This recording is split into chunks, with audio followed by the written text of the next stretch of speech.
Welcome to Bet On It, the college edition. I am Kelly Stewart, your host for this evening. I'm joined by Marco D'Angelo at Marco in Vegas, and Gianni the Greek at Greek_Gambler. You guys asked for it. We had a really awesome NFL show, had a lot on my plate.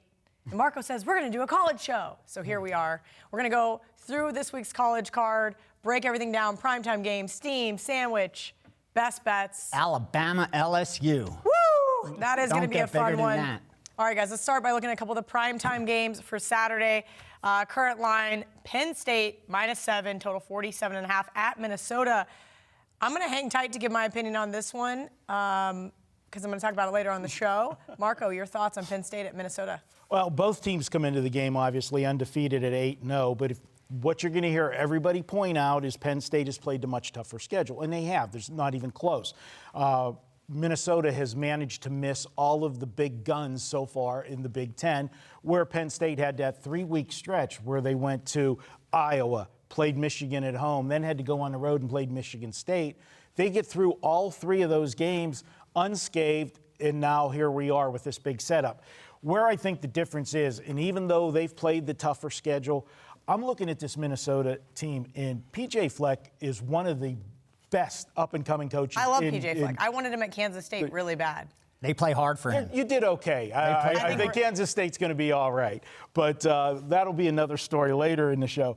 This one, guys, I think you've got to look at this one. I'm going to go with Minnesota. And here's the difference I'm looking at in this game. Have you seen Minnesota play? The team speed that this team has, they play fast. They've got athletes that are fast. And Penn State plays in Happy Valley at that, on grass. And they've been known a few times to leave the grass just a little bit higher whenever they're trimming it, slow the opponents down. Well, you can't do that on field turf on the road. I think the speed of Minnesota is going to be the difference in this game. Now, big game experience, obviously. Penn State's got the big game experience. This is new for Minnesota, but that home crowd, Minnesota, I'm going to go with them. I think they get the job done. I'm going to call for the upset, Minnesota 24-23. Something I'm going to bring up a couple of times today. So last night, during the middle of the basketball game, or right after one of them, they put out the college football rankings for the college football playoff. K-State was ranked above Minnesota, even though they have 2 losses. Yeah. At some point in time, Minnesota's going, hey, we're 8-0 and we're getting no respect. I think we're going to see that kind of be a common theme here. VR, your thoughts on Penn State at Minnesota? Yeah, I could not agree more. The chip is on Minnesota's shoulders. They're getting as disrespected as you possibly can. You're an undefeated team. You're playing a conference opponent at home, and you're catching about a touchdown. I think Minnesota's going to be up for this game. I'm surprised betting syndicates haven't gotten involved yet. I don't know if they're sitting back waiting to see if Penn State money starts rolling in, or more importantly, that Penn State teaser money to get the books exposed, have them jack that number up a little bit higher. We'll see. Time will tell. But I made my line a lot shorter. I mean, I had the push to make Penn State a 4-point favorite, and that's because of their defense being a lot better, I think, than Minnesota's, at least based on who they played. But again, if this kid, the quarterback, continues to not throw interceptions like he's done, and they don't turn the ball over, they could beat this Penn State team at home. Who do you give the coaching edge to, P.J. Fleck or James Franklin? I give it to Fleck because I think his team's bought into it. Like they row the boat? When you get those young people passionate to play for a coach, it's hard to quantify it, obviously, what it's worth to the betting line, but you have to factor it in. I mean, it is an advantage. We've seen James Franklin. How many? Just go to the Ohio State games the last couple of years. How many times bonehead decisions in game? Recruiter, getting a game plan to come in, he's great. But in game, not so much. Yeah. All right. A game I'm really excited to watch, Iowa State at Oklahoma. Oklahoma, just a 14.5-point favorite here, total of 68. This one's interesting to me because we know Iowa State does play tough in Norman. We've seen them almost pull off the upset several times. Oklahoma off a bye here. Prior to that, loss at Kansas State as a double-digit, over 3-touchdown favorite. VR, are you seeing anything in this game? Yeah, we actually bet this. One of the groups I provide accounts for, they bet Oklahoma at -13 and 13.5, and then backed off. And then a different group bet the over as well Now, I'm always cautious when those buy orders come in on top-ranked teams because more times than not, the betting line's going to move in their direction. So a lot of times they'll get money down at, let's say, minus 20, expecting the line to get up to 25, 26 by Saturday once the betting public gets involved. And a lot of times they'll either try to middle the game or bet even more if they like the other side. So that's what I'm always cautious when they bet a top 5 team that way. But with Oklahoma, how it's that dream crusher game, right? I want to see how Marco approaches it because you would think the season's over, right? What do you have to play for? But I don't think the season's over. Exactly. That's what I mean. Where are their heads right now? Georgia got a lot of love yesterday in the college football playoff, and they lost to South Carolina. Now, maybe I'm being a homer in this, but if I had to put K-State and South Carolina on a neutral field and ask 90% of America who's the better team, we already know the answer. But it's the SEC bias. Correct. Okay, that's there. So, but if Oklahoma's looking at this going, WTF, we're ranked, I think, number 9. Yeah. That's ridiculous. Yeah, normally, and you're right, my first line of the thing is normally this would be the Dream Crusher game, but I think not, and this is why. If this was 10 years ago when they didn't have the championship game for the Big 12, yeah, they would be over. But now that they have the Big 12 championship game, they've got another game to get back in the mix, and there's going to be fallout because there's too many teams that are undefeated.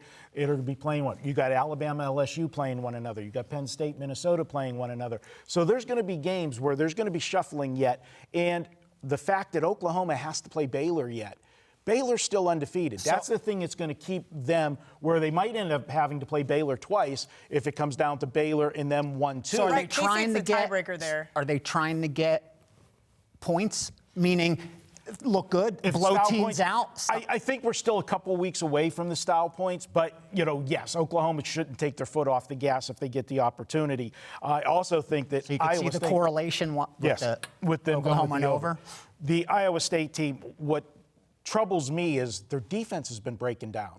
I was just getting ready to say, and they've we been know giving Lincoln up points. Riley That will was take their advantage. that was their strength coming in, and now it's not. And I look at this one, and what happens if Oklahoma gets a lead? I don't see Purdy being able to trade points. And I don't see Oklahoma taking their foot off the gas. I think they definitely overlooked Kansas State, and I know they're not going to overlook Iowa State. We've seen it too many times, again, where the Cyclones have went in there and played tough. Okay, great stuff, guys. It's time for us to step out for a quick break. But when we return, it is time for the big game breakdown. That's right. LSU at Alabama.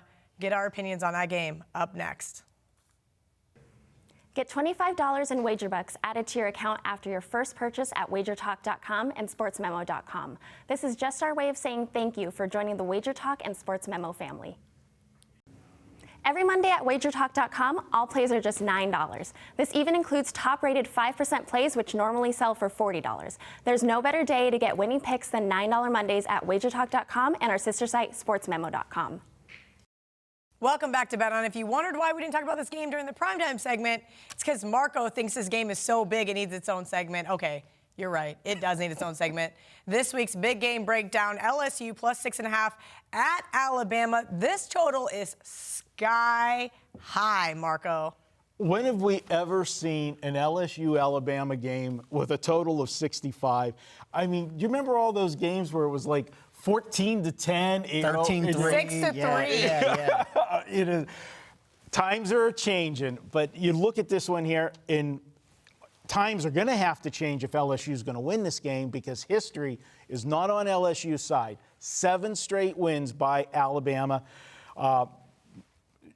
Ed Orgeron's not been there for all of that, but you've got to say there's still a huge coaching advantage, Saban over Orgeron. I love Orgeron, don't get me wrong, but he doesn't have the big game experience that Saban has. Let's be honest about that. Offensively, the one thing that's different this year is we talked about, and that's why we're seeing a total, we do have 2 good quarterbacks. Normally, we only have 1 good quarterback in an LSU-Alabama matchup, and that's Alabama.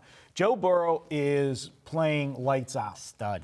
And I'll tell you what, right now, if you're thinking about getting a ticket on him for the Heisman, I would do it now because if he wins this game, Yeah, I mean, you're almost already too late to the party, but if you wait till after this game, you're It's over. You're done. It's over. It's definitely, he's going to take center stage for that if he hasn't already. I'm looking at this one. Offensively, both teams are in the top 5. Defensively, both teams are about the same. You've got Bama ranked 14th, LSU's ranked 18th. I will say LSU's played the tougher schedule so far. Alabama hasn't. I think they've only played one team that was in the top 30 so far. But again, you can only play who's put in front of you. And we know you give Saban an extra week to prepare what he's going to do. I have a lean to Alabama laying the points, but that's not where I'm going. I think you're going to see points in this game, nothing like we've seen before. And just the fact that Vegas agrees to put a total out on a game like this at 65, they're telling you we're going to get scores. I've got the game that it's going to be 42-34 Alabama. That gives me a lean to Alabama, but it definitely puts me on the over. So, VR, I got the screen open. Marco's saying 65. It opened 66. There's 63 and a halves popping up, and even a 63 looks like at South Point.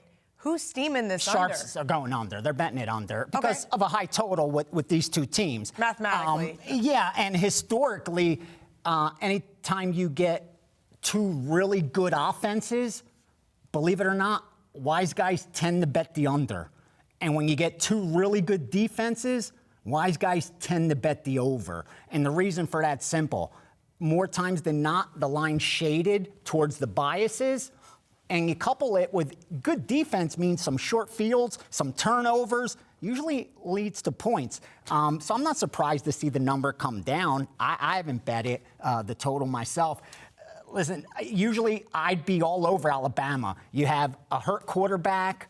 You have a team giving more points than it appears they should. So from the gold sheet, they've won 32 consecutive. Yeah, 31 by more than 7 points. Yeah. So you're betting against a team that's just demolished everyone at home. It's like the New England Patriots. Right. That's why I'm not on Alabama this time, because all those reasons are why they're a 6.5-point favorite. And they shouldn't be. Power rating wise, absolutely not. Before the season, obviously, Alabama was a 16-point favorite in this game if you wanted to bet it in September. But they've gotten a lot closer as this year's gone by. And if you haven't adjusted your power ratings as significantly as I have, you may have it a little different. But I think this is a field goal game. You give Alabama their home field advantage, obviously. So the number's pretty close to where it should be. But at 7, I think you got to look to LSU. I like that side. This is the year where they have an offense, not just defense. They could put up points, too. So there's not a ton of 7s. Yeah, they're gone. Yeah, they're all gone. They're gone. They are gone. And they're not coming back, are they? No. I'd be so surprised. So at 6.5, something to look at there, something to consider. All right, thank you, guys. That was great stuff. I cannot wait to watch this game. I don't think I'm going to have a bet on it, but I'm really excited because we're going to bring in our resident stat guy, Ralph Michaels, with this week's TNA. Hopefully he has a couple tidbits for us on this LSU at Alabama game.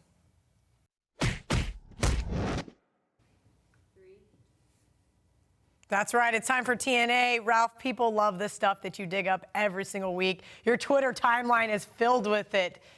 You need to get a better hobby. Yeah. No, I was trying to invite Ralph out for Sunday Fun Day, and he's too busy digging up TNA for you guys for the show. Okay, we've had one that's been really successful the last couple weeks. That team off a 7th loss, so why don't we start there? It is, and I don't like repeating them often, but this one really will help you handicap for years and years. And I think you need to understand the importance of it. Every team, basically, when they go into the season, has a goal to get to a bowl. You look at your schedule and you think, yeah, there's a shot we can get to 6 wins. So when you hit your 7th loss, your goals are shot. You no longer can go to a bowl. That's when a coach is likely to get fired. That's when you go start playing young players. So to me, I always look at when teams are off a loss and it's their 7th loss. It's particularly bad when they're a home dog of 8 or more in that role. Okay. So that's simple. You're off a loss. It's your 7th loss. You're a home dog of 8 or more. You've cashed 30% of those tickets. Or fading them, you've won 70%, going 28-12 against the spread. Last week, they went 2-0. The 2 7th loss angles together went 3-1. The fade teams for this week, Tulsa against UCF, UTEP against Charlotte, and New Mexico against Air Force. Wow, those are some really ugly teams that I have no problem fading. Well, again, that's what's going to happen early November. Late November, we'll find better teams in that role. But when you get to late October or early November and your teams are on your 7th loss, that means they're 0-7 or they're 1-7 or perhaps 2-7. The later we get on in November, the more this occurs, and it'll be better teams in that role. Now, this one's one of my favorites because it's in a situation where you were an away favorite of 11 or more and you lost the game, and now you're an away dog of 11 or more. So you played a crappy team last week where you were an away favorite laying over 10 points. Now you're getting 11 points or more. The team in that situation is Missouri. Ooh, so and Georgia. Teams off a loss by 11 or more points as an away favorite. Missouri got upset against Kentucky. Now they're an away dog of 11 or more. 8-22-1 against the spread, 26.7%, or a 73.3% fade on this week, Missouri plus the points. Wow. All right. What else you got dug up for us over there? Teams off a shutout loss. Early in the year, it doesn't make that much of a difference because you have non-conference teams playing superior teams. But week 6 on, that basically means you're in a conference game. So if you are off a shutout loss and now you're a home dog of 3.5 or more, since 2012, you have gone 6-24 against the spread, 20%. That is an 80% play against California against Washington State. Third string quarterback off a shutout, Washington State hungry. I like the side as it is. This makes it a little bit stronger. We got enough time for a couple more, Ralph. What you got Let's for us? do it. Washington. How disappointing is it to have a third quarter lead and then lose the Over game? Oregon. How about if you had a lead going into the fourth quarter in back-to-back games? They led 31-28 against Oregon going into the fourth. They led 21-19 against Utah going into the fourth. They lost both. Those teams, the next week, the next game, 6-19 against the spread. Fade Washington against Oregon State on Thursday. Wow. And how the about... Beavs have been really good in the underdog role, too. I've been on them twice. like I that. played the money line against Cal in their upset. I played the money line in their last game against Arizona. I had them, too. One more. If you have wins of 6 or more, and you're off your first loss, bubble burst. Okay. App State lost, Oklahoma lost, SMU lost. 7-19 against the spread their next game, 26.9%. Doesn't mean Oklahoma's not going to beat Iowa State, but App State, Oklahoma, SMU all had their dreams burst. Now you fade them, 7-19 off your first loss if you have at least 6 wins or more. All right, great stuff. As always, Ralph, we're going to take a quick break. When we return, it's time to walk the barking dogs. That's right, guys. Barking Dogs is up next. All right. I told you when I came, I'm not here to market big games or short-term random hot streaks. I'm here to win for you long-term. It's exactly what I've done. Up money the last 7 days, up money the last 30 days, up money the last 365 days, up money for 219. That's what less than 1% of bettors can do. I'm going to give you the week for only $79. Last time you had the month, should have jumped on. Jump on for the week. Got a lot of big plays coming up this weekend. Only $79. Win long term. Want up-to-the-minute scores and odds direct from Las Vegas? Then check out our WagerTalk odds page. You'll get all the latest lines along with moves as they happen from all the biggest books in Las Vegas, including Westgate Superbook, Circa, Golden Nugget, Wynn, Stations, CG, and South Point, just to name a few. Best of all, it's absolutely free. Welcome back. This is going to be my favorite portion of every show. Why? Because I love those underdogs. We all know VR likes to have that little sprinkle. Well, who doesn't like to have a little sprinkle on the money line? Okay, guys, let's start talking about these barking dogs for this week. Marco, I'm going to go to you first. Well, you better get a shot because this dog might have rabies after last week. Okay, they got railroaded in the rivalry game. Yeah, I know. You had BYU. Yeah, you like that one. The BYU. My little barking chihuahua. Hey. Yeah. It's okay. It's that all was right. about the highlight of my bet on it week, okay? The rest of it was hot garbage. So they rolled over Utah State, BYU. Utah State was their own worst enemy in the game. 5 turnovers last week. But I'm looking at the situation for Fresno State. You've got an embarrassed Utah State team that's sitting at 4-4 now, still has their goals in front of them. The goals are to get to a bowl game and so forth. And you got Fresno State at 4-4 also. But I'm looking at the situation for Fresno State. They're coming off of going to Hawaii last week. Okay, young kids take a trip to Hawaii, a little bit of a distraction. They get the win there in a shootout, 41-38. Now they come home to play a Utah State team that got railroaded, as I said last week. But look who Utah State has coming up. This came close to being my sandwich game, but we're using it as the barking dog. They got San Diego State up next. That's for the division. San Diego State regained their prominence in the Mountain West in that division. They've been there, it seems like, year in, year out with Rocky Long until last year. They had the slip up last year, but they're back. Fresno State has to be looking ahead to them.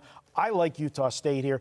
Utah State threw for just under 400 yards in the loss last week. And Fresno State, their defense leaves a lot to be desired. They have allowed 31 points or more to everyone they've played this year except Sacramento State, New Mexico State, and UNLV. Those aren't Not very good team. No, not very good teams at all. Marco, the market agrees with you. We're seeing 5.5 starting to pop up, coming down from that opening of 6.5, 6. I'm on Utah State. That is my barking dog, and no, I'm not barking. Okay, everybody asked me, I don't get why he asked you to bark. I'm like, was it the first time you've ever watched the show? Clearly, you guys are late to the party. VR is never going to bark for me, so VR, tell me who your barking dog is for this week. It's a small one. It's a tiny one.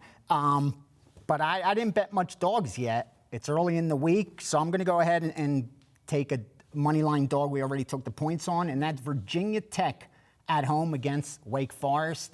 I think it's a good spot for Virginia Tech. It's kind of like you say it a lot of times in fights where a guy loses a fight, but his stock goes up because of how he fought. And I think with Virginia Tech, they fall under that, meaning the momentum is going to carry over, even though they lost, because they showed up against a good Notre Dame winner team, last week. a 17-point dog, and just about won that game. And I don't think they're going to be like that depression that week where it's like you got so close and now it's like you just Well, not forget against about Wake Forest. Wake Forest That's what absolutely I mean. dominated That's NC why. State last week. And I think they're going to get Virginia Tech's full attention. Virginia Tech at home, strong home field advantage, 4-1 there this year. I just think it's a really good spot. And again, I like the momentum carrying over from how well they played against a good Notre Dame team. They showed they could hang. I think it carries over. All right, my barking dog. We kind of talked about it in the TV segment, the primetime game, so I didn't want to allude to it too much, but I'm on Minnesota. I think this Minnesota team, as Marco mentioned, is going to get a lot of flack because they haven't played anybody. Again, they have to play, like you said with Alabama, they have to play teams that are put in front of them. Not only do they have the coaching edge with P.J. Fleck over James Franklin. I'm sorry, I'm not into laying points with James Franklin. Never have been, never will be. I'm sure my buddy Steven's going to watch this Penn State alum, and he's going to text me right away, you hate my team. I don't hate your team. I'm just not willing to lay points with them. We're looking at this Gopher defense, though, more importantly. I'm getting better points with the 13th overall best defense and 5th in pass efficiency. So I do believe they're going to be able to slow this Penn State offense down. They also haven't been that efficient in their last 3 games. I think there's a lot of hype surrounding Penn State, especially getting ranked over Clemson. I told you that's going to be the theme of this show, where we keep talking about this college football playoff rankings. Clemson, as Marco likes to say, is fat and sassy. Clemson's 7 points better than Penn State. That's what I said, or On 8. a neutral field, at least a touchdown And so I'm better. shocked, again, those guys don't consult bookmakers. That's fine. We don't need them They're to. defending national champ. The polls are just, there's something for people to talk about, and there's plenty of shows out there. You want to go sports talk, we don't care about sports talk. You can't make money on sports talk. Well, we also know that the bookmakers here in Vegas have had Ohio State ranked #1 for quite some time now. And they should be. They're the best. They're playing the best overall football on both sides of the ball, offensively and defensively. They have the best player in the country on that team. No problem. But my point is there's going to be a lot to be made. Penn State going to have their head held high, and Minnesota's going to feel like, hey, we're not getting any respect. We're 8-0, and this 2-loss K-State team's in front of us. We're going to get a chance to knock off the #4 team in the country, and I think that is exactly what they're going to do. So that is my barking dog. It is now time. Go ahead, Marco. I know you don't like James Franklin as a favorite, and I agree with you 100%. But I know you had to have some money line dog plays back in the day when he was at Vanderbilt, because they were always dogs. And he had that. He did a hell of a job at Vanderbilt, and that's how he got the Penn State job. Touche, Marco. Point for Marco. Okay, Marco. Then I'm just going to leave it with you. We got a sandwich game this week. Talk to me. The deli's back open. It's been open for a few weeks. Deli, yeah. No crazy health code violations. No, we're good. And health code violation here in Vegas. I went to take a buddy to a place the other night, and they were closed. I couldn't find out why. I think people don't realize that. We have the strictest health code place in the country, and places are constantly getting shut down. We even have a whole TV show dedicated to these places getting shut down. It's so. I won't say the name of the restaurant, but they were closed. I said, wow, they're closed early. Well, I found out why. Yikes. They made the health department hit list. Texas Tech at West Virginia. This is a spot, Kelly, where you've got West Virginia. They play Oklahoma 2 weeks ago. They got their doors blown off, which they're supposed to against Oklahoma. Fair. All right. Then they went last Thursday night. You were at Caesars working, in the sports book. I saw you there. That game, total under, slow-paced game when you saw this fast West Virginia team. They took Baylor, got them to play in their game, and they come up just short, miss a field goal. Imagine that, a field goal kicker miss a field goal that could send the game to overtime.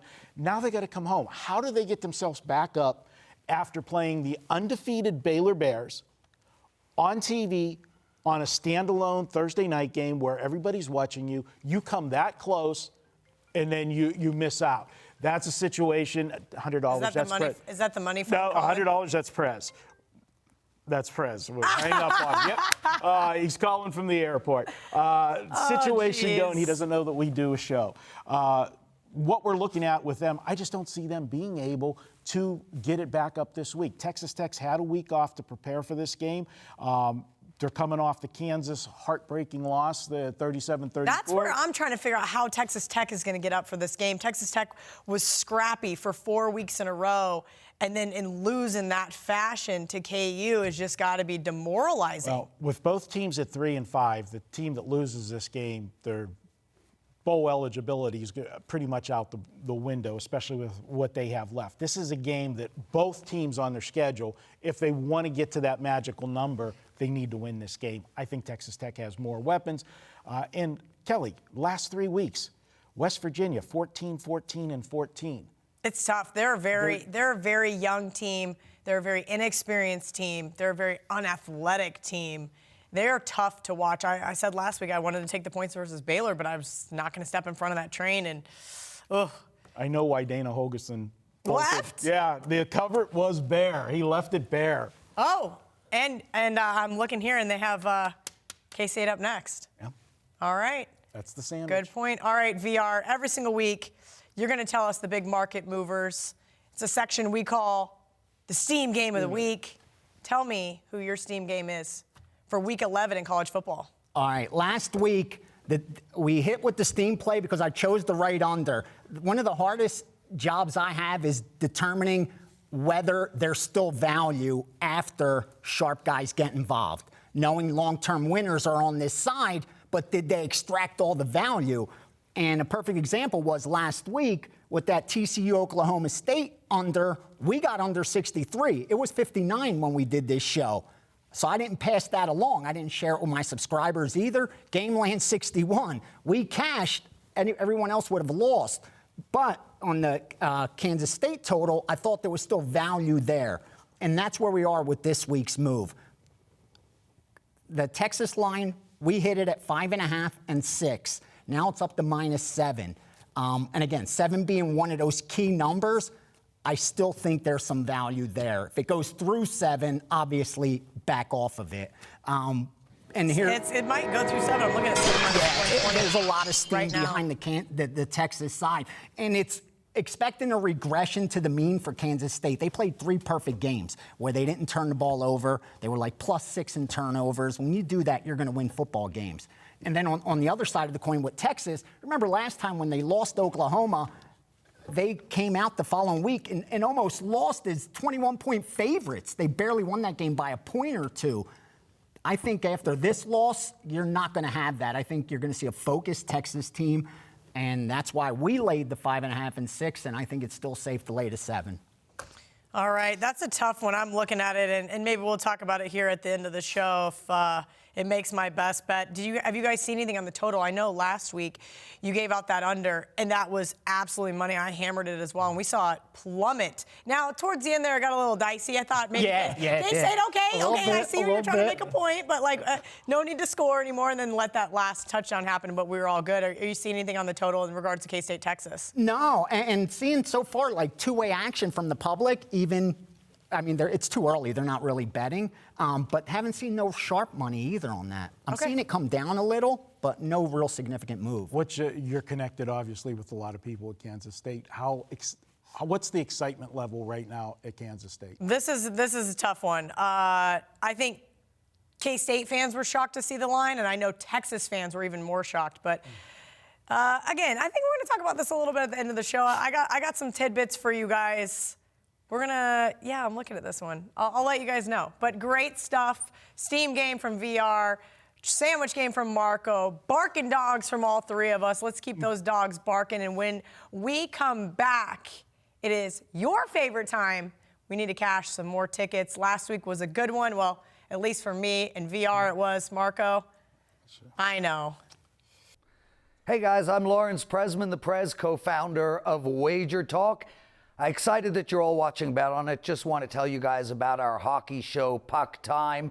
It's honestly the best show that I do all week. We do it with all of the hockey talent over at WagerTalk and Sports Memo, from Alex B. Smith to Dave Koken, Carmine Bianco, Buster Sports, myself, and Andrew McGinnis. Different co-hosts every day. It's hockey all the time, and it's one of the best sports to bet on, and certainly the most exciting sport to watch. Check us out 2 p.m. Eastern every day, Monday to Friday, at WagerTalk TV. Hey guys, over the last 8 weeks, in all sports combined, I'm 58-39, netting my clients a profit of 50% in a bankroll increase. This week only, you can get 7 days of all of my plays for just $79. The regular rate is $119, but this week only, get 7 days for $79 when you use coupon code MD79. This also includes our 5% major wager plays. Those plays sell for $40 by themselves, and I've got one going on Saturday. Go to my homepage now at WagerTalk.com. Hurry, this offer ends Monday at midnight. Welcome back to Bet On It. It is that time of the show you've been waiting for, but before we get into our best bets, we're going to take basically a culmination of a lot of the questions we have on YouTube and from our audience and on Twitter. A lot of people are asking Marco VR handicapping tips, right? So if you guys have a question for us, leave it in the comment below. Feel free to tweet us. I know that this is a very broad category, right? Handicapping tips is all-encompassing in a lot of things. But at the end of the day, I always tell people this. I had some guy the other day, you don't have an algorithm. Well, I know I don't have an algorithm. I got 4 guys that have algorithms. I don't need an algorithm, right? I don't need to spend 30 hours a week typing in ones and zeros trying to build a computer software for me to figure out what the math is. There's plenty of guys far sharper than I am, and I learned a long time ago, utilize your friend base. We'll call it that. Utilize whatever it may be. And if these guys at home are trying to do that, have your friends. There's a group of 4 or 5 of you guys on a text thread. Use each other, use each other's information, use each other's numbers, because you can get better and you can gain more knowledge as a team. And that is what I do. I use Ralph Michaels, who you guys know is our resident stat man, TNA. He does some great power ratings. You guys can get all of those from him for free at WagerTalk.com on his @CalSports page. So definitely utilize that. He also utilizes the Killer Sports database. So if I need something, I just simply send a text to Ralph. You guys can do the same for him on Twitter. Just shoot him a tweet and say, hey, Ralph, can you talk to me about the total on this game? XYZ last night in college basketball, he gave out a total on Fordham, which I would have never looked at in a million years, and it came through for all of us. That kind of stuff is really important. Marco, I'll go to you. I know you and I are similar. Again, as I said, to make it more simplistic, the math is the math. I know that K-State is a 7-point underdog this week. I know that Minnesota is a 6.5-point underdog this week. And we can look and say, wow, there's a point of value there. There's a couple points of value here. But when I'm looking for those underdogs and win outright, I'm looking at those situations. I'm looking for those trends and angles. I'm looking for those coaching edges. So I know you and I are similar, so I'll let you pick it up from there. You know, nothing. You have to have math. Don't get me wrong. You always have to have math. But these guys are not machines. Remember that. They're going to go through ups and downs. I always say when you have stats, that's an average of what everything has happened during the season. But stats don't live and breathe like people that play the games do, all right? Or horses that run around the track. Yeah, exactly. They have ups and downs, and you got to try to find where they're at. Now, for me, the tip that I'm bringing for you guys today, it is situational handicapping, but we talk about the football season. For me, I break the football season up into 3 different segments. You've got September, you've got October, and you've got November. It's 3 different handicaps. September, you have all of those mismatches because teams play cupcakes out of conference, and you got to be careful when you're using the math only because the math is going to be skewed to the powerhouses because they played the little sisters of the poor. You're right. We also know that the bookmakers are going to skew certain, especially in college, certain public perceptions, certain public teams, the Notre Dames, the Texases, the Alabamas, the Clemsons of the world.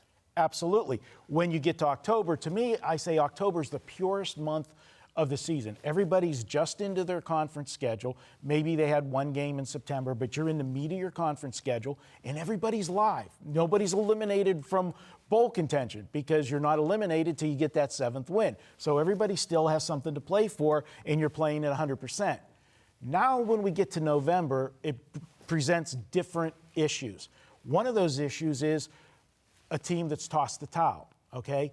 If you've got that 7th loss and you've got nothing to play for, a lot of times you're going to see teams mailing it in, except November's also rivalry month. You always have homecoming, you always have to think about that as well. Homecoming, Thanksgiving, you get the rivalry games, you know, the Virginia Techs, you know, Georgia Tech, Georgia, those are huge, okay? I grew up in Pittsburgh. There was nothing better than a backyard brawl between Pitt and West Virginia. No matter what the records are, you could throw the stats out. I make a joke every year when we get to rivalry week. My stats are put away for the season, okay, because they mean nothing on rivalry week, especially when one of the rivalry teams is done and not going to a bowl game, but the other one is either trying to get that 6th win or trying to win the division. Then there's even added more incentive to try to be the spoiler. So you have to handicap differently at different parts of the season and be aware of those things because people say, wow, that team didn't even show up today. Well, no shit. Last week they got their 7th loss, and they got nothing to play for till they play their rival at the end of the season. Half of them are hurt, and there's just not a lot left to play for. So those are some tips that I give you guys when you're looking in November. So, VR, I know you do your own power ratings, you do your own handicapping, but you're part of a really larger group, a syndicate that you get to get that almost a behind-the-counter look because you do have access to all those accounts. So talk to me about some handicapping tips. And for me, that's the hardest and easiest part, meaning getting access to good information is very difficult. And more importantly, once you get access to that good information, how to use it and can you use it?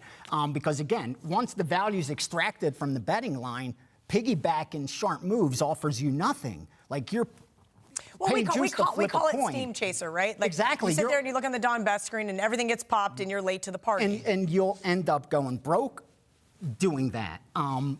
Chasing steam's one of the worst things you could possibly do, honestly. It's better off to pass when the numbers move that significantly than taking the worst of it. And I think that's what I want to touch on, that too many bettors are willing to take the worst of it.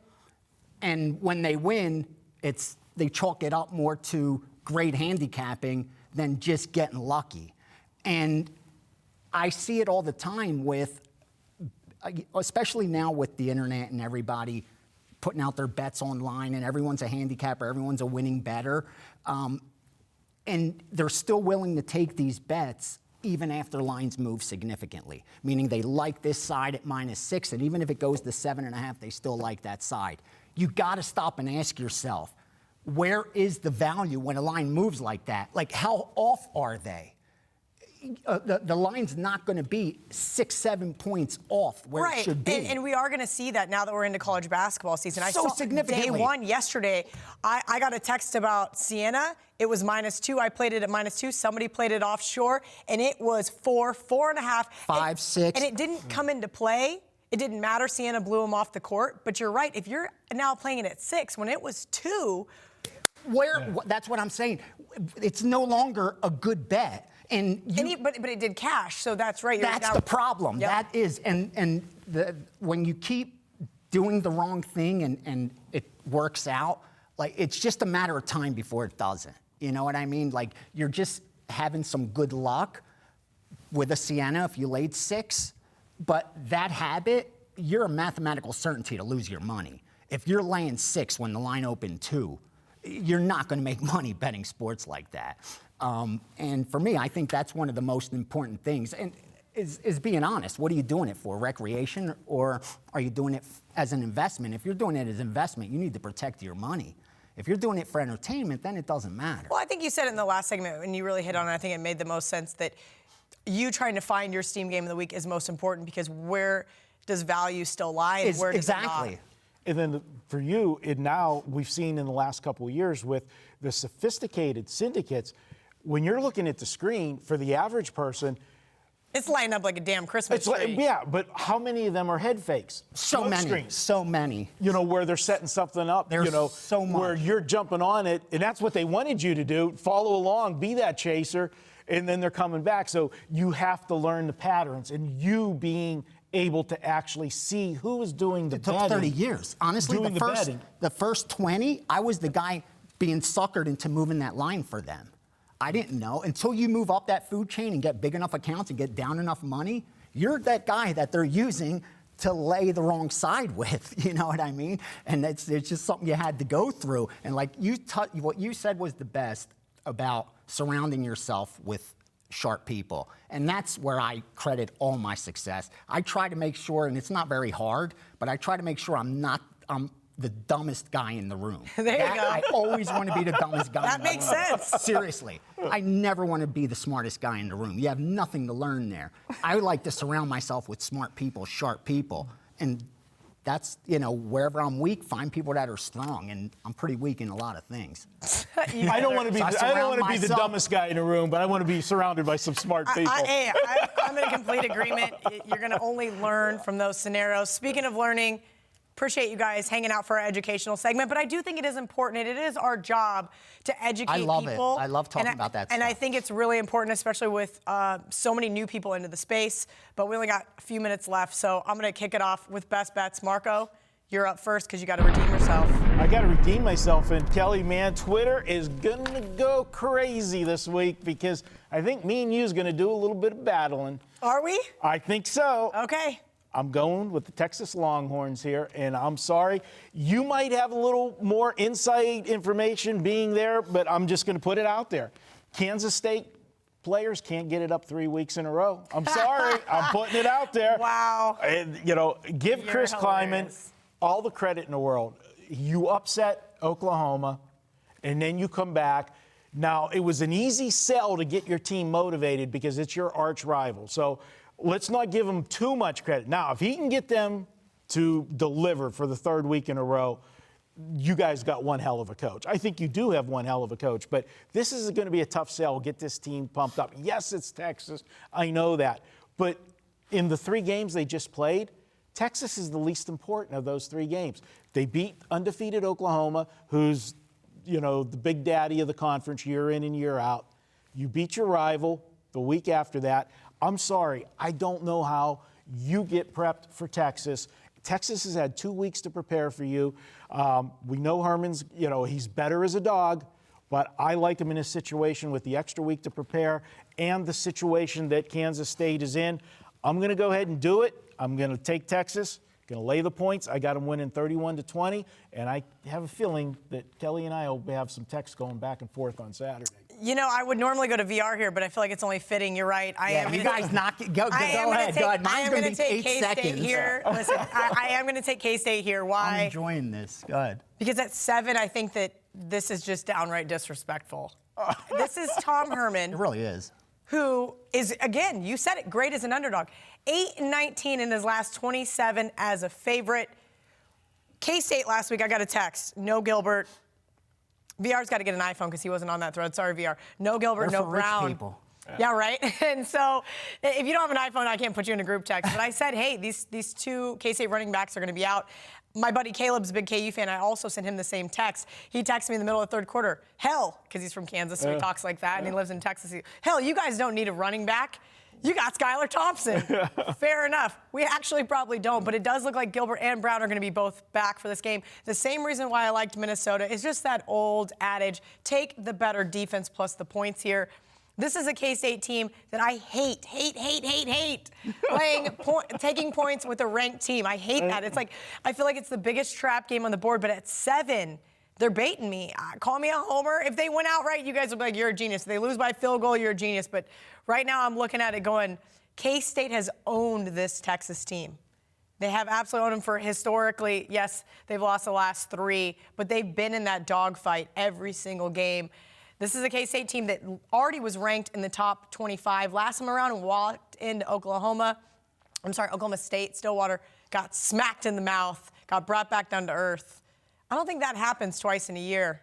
All right, VR, tell me what your best bet is. You got about 45 seconds. Mine will be quick and real fast because we're being accused of not sharing our premium bets on the show and saving them for paid customers. Nothing could be further from the truth. It's just sometimes by Wednesday, I haven't bet anything. I haven't released anything. This week I did. I released a play, so I'm going to share it with you as my best bet, and that's LSU. I got +7. You could take it +6.5. That's more than enough. I sit back, maybe we'll get a 7. I like LSU. The Tua, not 100%. The backups, it's about a 7-point drop-off. Tua's going to play, obviously. But again, at not 100%, I'm going to go with LSU. I have to ask, is it worth a sprinkle? Oh, double-fisted sprinkle. LSU can win this game. All right, guys, we're going to step out for a quick break. When we return, it's our final thoughts on this week's action. It's time for the show recap. Guess we're going to keep it in the segment. Marco liked it. Did you know every Tuesday is $2 Tuesday at WagerTalk.com? We pick the hottest handicapper and offer his best bet for just $2. This is a great way to introduce yourself to the winning handicappers at WagerTalk and SportsMemo.com. So we got lots of good feedback from the recap section. Marco wasn't mad because you guys didn't just scroll ahead and just see the recap. Not that it really matters anyway. Listen, we're all about the views. Smash that like button. Exactly. Smash, share, retweet, help us out, guys. We really appreciate it. 70,000 people have been watching the Bet On It show. I don't do shows with less than 100, so we need more Okay, people. well, here we are. So now we Tell need your friends, or next week we will not be here. There we go. Okay, great. Well, either way, I think I still have to be here. I'm sure that's somewhere in my contract. But VR, he's a big, important UFC guy. He doesn't have to be here. Okay, guys, let's run through kind of the recap where we are. So TV games. Marco likes the over in the LSU game. VR likes LSU. I don't really have a big opinion in this game, guys. I wish I did. But we all do share an opinion, which was USC last week. Not so good. Marco threw in the universe that we were going to lose by 3 touchdowns. Instead, we lost by 5. So we're all cheering for Minnesota and OU here. Those are the sides that we agree on. Next up, we've got Steam and Barking Dogs, Utah State from Marco, which I am in agreement with. I do like that one. VR also really like his Virginia Tech play, and to play off of kind of what I spoke about in the first segment, second segment, I do like this Minnesota team. That's a nice 3-teamer right there. Ooh, maybe that's like they'll be the formerly known as a hottie threesome this week. And last up, we've got some best bets. You guys have any last words you'd like to say about your best bets? I know Marco and I are head-to-head here. And VR let the likes audience LSU. know, because there's going to be somebody, I guarantee, that's going to tweet at the two of us and say, oh, you're going opposite, so one of you have a winner. I didn't know who you had come till we sat down. Well, we never knew. Yeah. We never know. We don't talk about it. We sit here literally right before the segment. We gave the woman that does our graphics our plays over the microphone. You knew because I was writing down because I was in between two games. So you knew right before you gave out your best bet that we're going to go head-to-head. It's just one of those things that's going to happen. You and your buddy at the bar on Saturdays are going to be opposite on some games. You're going to get different intel. You're going to look at the numbers differently. To be honest with you, I told VR this. I made Texas -2.5. Maybe I need to pump the brakes on K-State, or maybe I'm a goddamn genius. Okay, we're going to find out on Saturday morning. I know there'll be texts going back and forth between me. Oh, there always will be. Maybe Marco will be at the poker room at Caesars, and I can just like throw things at him from the sports book. And how could I forget? Sorry, guys.